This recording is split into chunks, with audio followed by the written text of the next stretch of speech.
The following talk is an excerpt from a longer joint presentation on the principles and pitfalls of mental health support for learners with disabilities by Dipti Chrastka, Louise Andrew, and Tara McCloskey. To watch the full presentation, please go to this link, which is also in the description. My name is Dipti Chrastka, and I'm really honored to spend this time with you today. A little bit about me. I'm an Asian Indian brown woman with dark hair, which I have tied back, and I'm wearing eyeglasses and a gray shirt today. Today we're going to explore together mental well-being in learners with disabilities, a topic that is really very important, but often overlooked. So this session is really designed to be reflective, practical, as well as supportive. And I hope that you leave here today with feeling validated and also with some practical tools that you can take with you. So let's begin.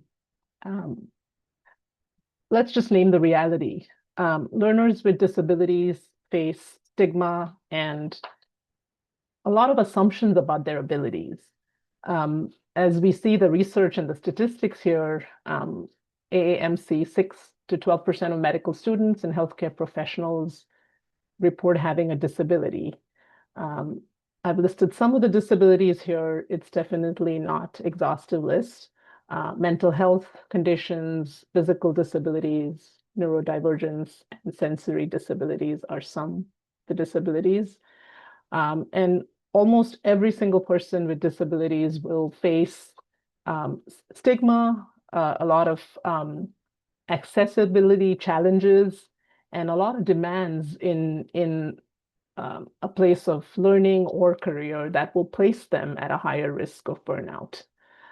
Some of the mental health challenges that most folks face and people with disabilities face even more are feeling stigmatized, a lot of barriers thrown into the workplace, sometimes not being told about accommodations, and really this level of feeling like I have to deal with this emotional exhaustion, and finally resulting in maybe them deciding they don't want to be in this field or leave the career.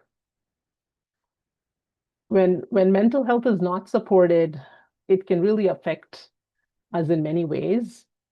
We all know that physical and mental health is so closely linked that untreated mental health issues can oftentimes cause a lot of physical health symptoms. It can cause heart disease, high blood pressure, many different physical ailments, a lot of chronic conditions. It can weaken our immune system. On the social side, it can cause isolation, feeling like we can't concentrate on what we're doing, and really feeling like there's something wrong here. And it can also cause depression, anxiety, as we know, and sometimes thoughts of self-harm.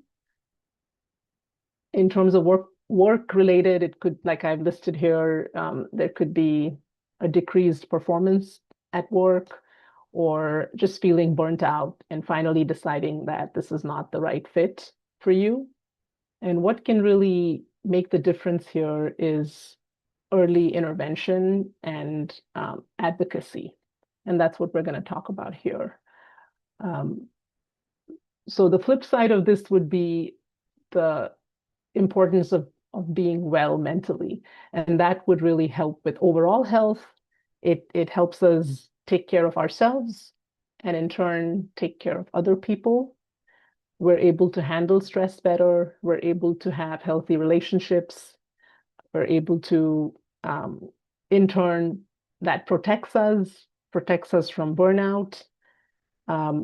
Connecting with other people, having connections and community oftentimes makes us feel committed to ourselves and to other people. And here I've listed an important distinction between survive and thrive. And it is really being able to not only handle life's ups and downs, but also just being able to flourish And that's what we're going to talk about here. How can we take care of our mental well-being so that we can flourish? So what does that really look like, taking care of ourselves? What does that look like? And I think what I want to really, message I want to share is this is not a one-size-fits-all message, like do this and it's all going to be great. It will look very different for different people. So I've listed two different buckets here. One is the individual bucket, and the other one is more of a institutional bucket. In terms of individual strategies, I think we all know this. If we sleep well, eat well, exercise, have a routine, it can help make us feel well. But we also need to sometimes know when we need to seek support outside of that. So this is where therapy can come into play.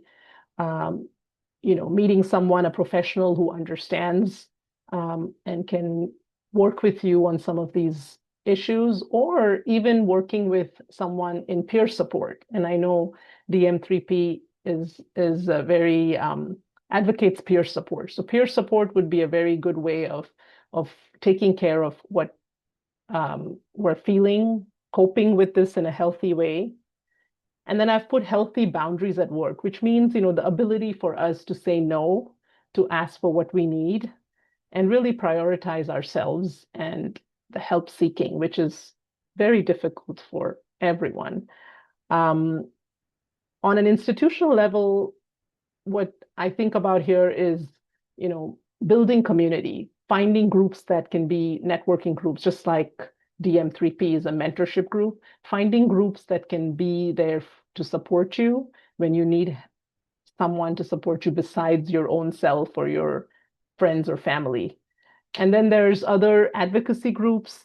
And of course, sometimes we do have employee assistance programs that can help in this arena. So this is a very busy slide, and I want to just call that out.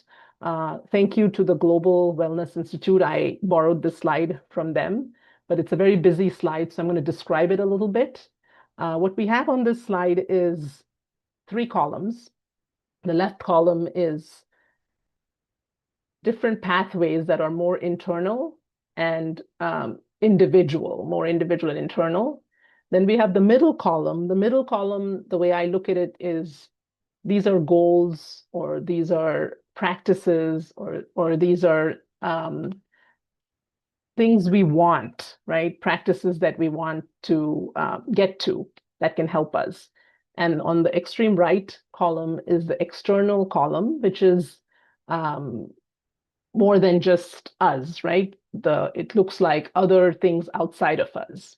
So the top, if we start in the middle column and we look at, for example, activity and creativity, this is one area. And as I talk through each one, maybe you think about what resonates with you, because again, as I said, this is a menu of options. It doesn't mean every option will work for you, but what can work for you in this menu?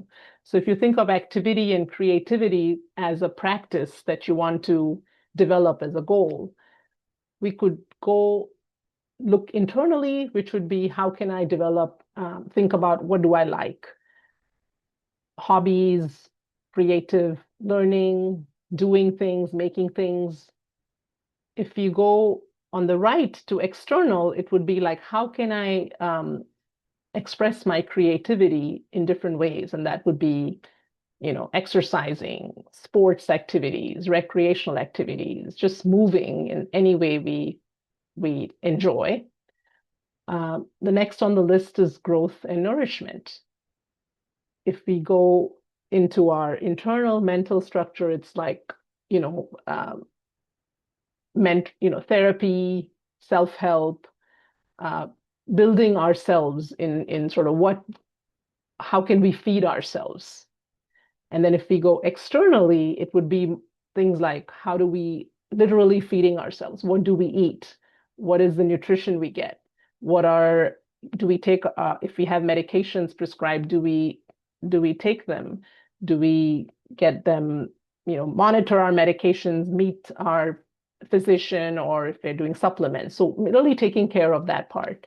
Then we go down the list to rest and rejuvenation. And that, if you look internally, it's like what mindfulness practices or can we build to feel rejuvenated. On the right, it would be sleep hygiene. How do we create an environment in our workplaces, in our homes, in our learning spaces where we can feel rested and rejuvenated? So is the environment conducive to us feeling rested? Is there a warm environment with not noisy and glary and full of lights, and so just sort of what would we need to feel that level of wellness? And lastly, there's connection and meaning.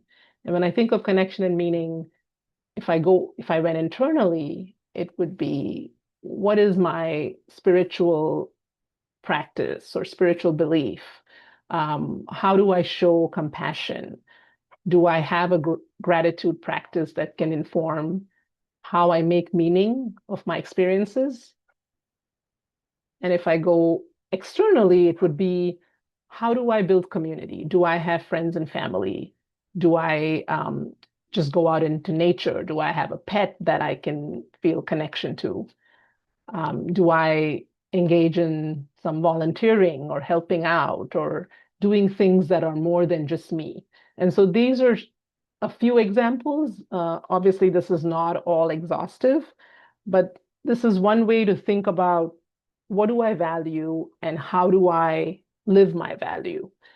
And if this seems interesting to you, think about how that applies to you, what might resonate with you, and which ones you can build in your menu of wellness. So give it a moment to think that through, or jot some ideas in your notes, maybe. Now we'll talk a little bit about stress. And we've all had stress. Stress is unavoidable and everyone experiences it. But what's important is how we respond to the stress. That is what makes the difference.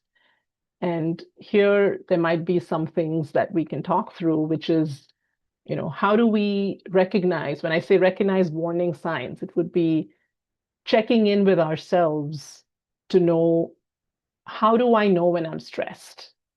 What happens when I get stressed? How does my body know I'm stressed? What does my body do when I'm stressed? What are the feelings I'm having in my body? Do I feel tired? Do I feel irritable? Do I feel overwhelmed? Do I feel a tightness in my chest? So really paying attention to what's going on inside your body. And then, what is my stress response? So some of you might be familiar with Dan Siegel's window of tolerance. And what that says is, when I enter into my stress zone, some of us can be hyper aroused, which means I'm on. When I'm on, it could be I'm ready to fight or I'm ready to flight, right? I'm ready to fight or flight. Or I could be hypo-aroused, which means I'm off. And when I'm off, I'm frozen, or there's another F, which is fawn. I'm like, I could be fight, flight, freeze, or fawn. And so really knowing, like, what is my stress response? How do I know that I'm stressed? And that is really important to know. When I feel that way, what helps me then get back to where I was before I got stressed, to my, happy place, my baseline. So I would say familiarize yourself with your own stress cues and your responses. And then the next step would be to say, what works for me when I feel stress? How do I rest? How do I recover from stress? And who helps me? So the third thing would be seeking support. How do I know when I need support? And when I feel like I need support, who do I go to? Who do I feel is a person I can feel safe with, I can talk to and go to? So who are those safe people for me? And how do I engage with those people, right? And lastly, what else do I do to when I'm not in that stress zone? Like, what are my favorite things to do? How do I cultivate joy in my life? So these are some thoughts and ideas to think about stress in a different way, more of your own stress response. Um, and if you look beyond yourself to look at what's available outside when I connect with community. And here I've listed a lot of different resources, a lot you may be familiar with, Docs with Disabilities, NAMI, DM3P, and then there's some well-being apps that I've heard about that people find helpful. Finch is one of those, and I don't know if any of you have used any, but again, finding what works for you, what resonates with you is really important.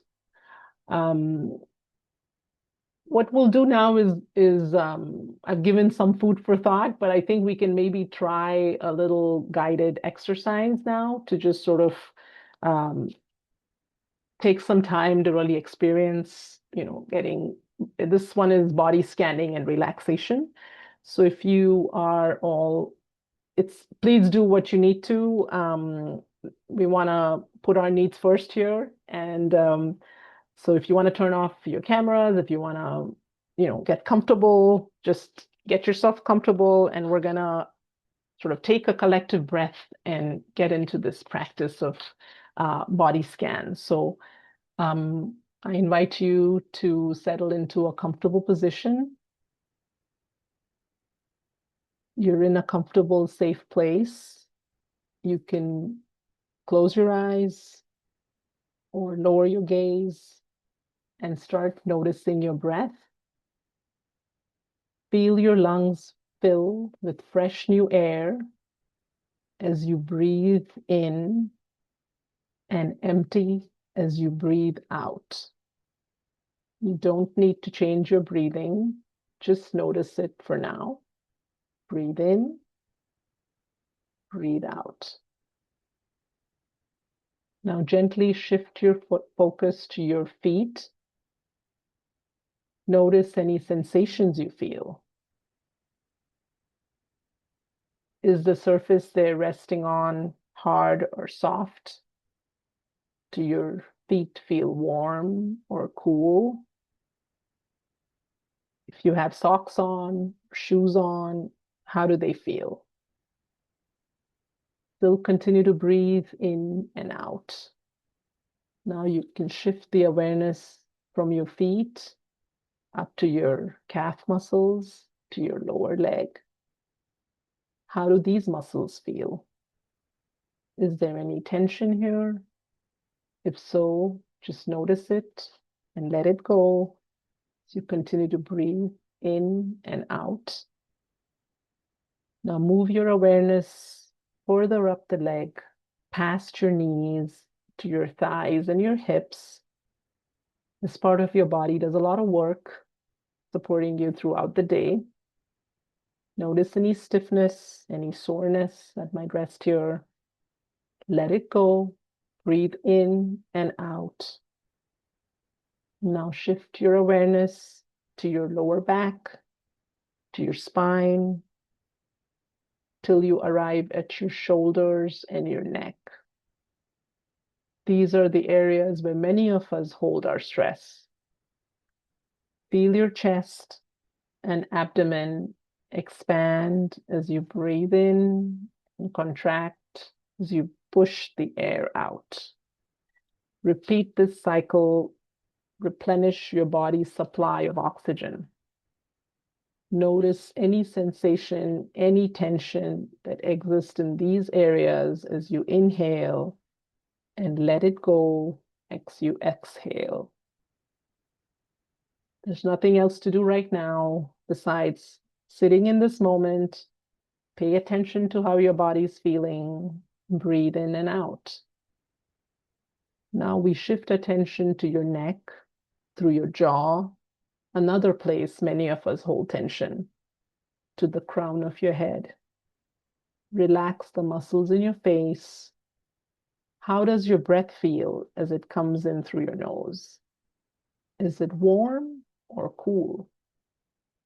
Can you feel your nostrils open to allow more air in? How does your breath feel as it goes back out? Continue to breathe. As we come to the end of this practice, try bringing this attention to your whole body and release any residual tension. Know that you can always return to this peaceful practice whenever you like. Take some more deep breaths. And when you're ready, open your eyes slowly and return to your surroundings. Thank you for all for participating in this practice. I have a couple more activities before I turn it over to Louise and Tara. So for the next one, I think before we go here, I have a little interactive practice that I am going to present. And again, feel free to engage as you would like. We talked a little bit about advocacy, and advocacy is really, to me, is speaking out for yourself or for others around you that you care about. And today we're going to practice a little bit of how you might advocate for yourself. So there's no right or wrong way here. It's really creating a gentle, kind space where we can practice a little bit and reflect on how we might brainstorm a little bit. So feel free to do whatever feels comfortable to you. You can write things down or just think in your head or whatever helps. So what I'm going to do is share two situations and a couple of prompts. So the first situation is you might be at your place of learning or you might be at work. Okay, and the situation is that there is an assignment, a task that is due, but you need some extra time to do this assignment. And your instructor or your work manager or supervisor says that the deadline or the timeline for this is strict. And so this is the situation. So think about these prompts and what you might use, what might resonate with you, and how you might do it. So the first prompt is, I need, it helps me when, or could you please? So imagine you asking your instructor or manager for, advocating for yourself in this situation. So I need, it helps me when, and could you please? So think about a couple of things you might say if you thought about, imagining doing it, and also what might be hard to do, or what's the barrier in doing that. I'll give it a minute or two.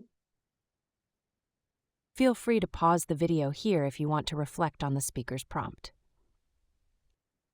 Let's go to the second situation, and if maybe this might resonate with some of you, or the first might, so use whichever one resonates with you more. The second situation is you're in a room at your place of work or learning or somewhere, and the room is too noisy and you feel overwhelmed. So now I'm going to offer you the same prompts. I need a quieter space because it helps me when the noise is dash, or could you please, and think about what you may use or what you may say to advocate for yourself or help someone else advocate for themselves, a friend who's going through this, and think about what you might say, what might be hard to do, what is the barrier. So another minute for that. Feel free to pause the video here if you want to reflect on the speaker's prompt. And I think going into our reflection, I want to just sort of summarize that there's a lot of different things that you can do for your own well-being.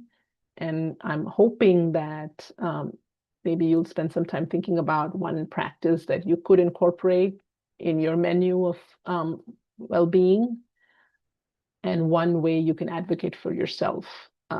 So this is just a little reflection for you to leave you with as we depart. And my last slide here is really, again, this is a little bit of a busy slide, so I will just sort of say that well-being is a collective effort, and every step we make in this can make a difference for not only you, but also those who you work with. And this is really a call to action where certain things we can do for ourselves as individuals, where we can prioritize seeking help for ourselves, advocating for what we need. And if you're part of an institution, really working to foster an inclusive space, connecting to people and resources like mentor groups, accommodations.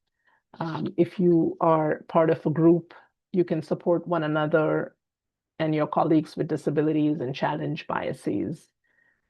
The quote I have here is really saying that disability is not a barrier to excellence, rather stigma and a lack of support can be. So I really encourage all of you to prioritize your mental health and share resources with one another and contribute to build this inclusive culture for all. I really appreciate and thank you for your time and all the work you do. And I'll be here for the question and answer, but if you want to continue this conversation or connect with me, please feel free to reach out. And thank you so much. If you like this presentation excerpt, then please watch the full video at this link. You can also find the link in the description.